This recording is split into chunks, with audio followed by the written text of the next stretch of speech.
Harold. Bonsoir. Le Yémen, vous allez nous expliquer un petit peu le contexte dans ce pays, mais d'abord la localisation. Où est-ce que cette femme a été vraisemblablement enlevée? On n'a toujours pas de confirmation. Non, mais on a beaucoup de sources convergentes du Yémen dans la presse yéménite. On va regarder, c'est dans ce qu'on appelle le sud de ce pays, c'est-à-dire par ici. C'est à partir de la ville ici de... je vais me retrouver. C'est par ici, Miss Mahir, c'est là qu'elle est partie.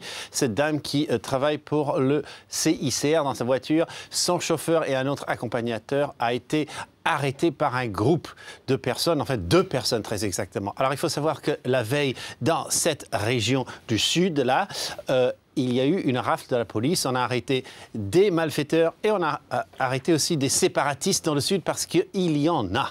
Et ce sont les proches d'une personne arrêtée qui sont venus à la police dire « Nous allons arrêter quelqu'un si vous ne relâchez pas notre cousin ou notre frère. » Et la police ne voulait pas. Ils ont donc arrêté cette personne qui travaillait pour la Croix-Rouge dans cette région. Et là, vous voyez que la Croix-Rouge a tous ses camps dans cette zone-là. Ce sont des gens qui ont fui soit la ville de Zingibar, soit qui sont même venus de Somalie. Donc il y a beaucoup de travail pour la Croix-Rouge dans cette zone-là.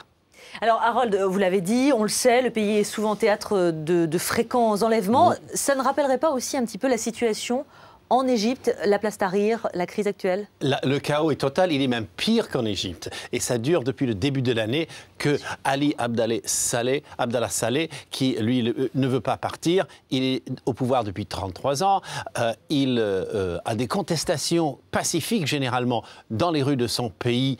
Il a aussi une rébellion larvée constante, il y a des séparatismes dans le nord, dans le sud. Son armée elle-même se retourne contre lui par régiment et par tribu, parce que les chefs de tribu ont des soldats à eux. Et puis, chaque fois qu'il promet de démissionner sous l'égide d'une négociation avec les autres pays arabes, eh bien, il trouve toujours le moyen de changer d'avis. Alors demain, pas plus tard que demain, il doit démissionner normalement et il y a fort à parier qu'il va trouver une autre esquive et que tout ce chaos terrible va encore se poursuivre.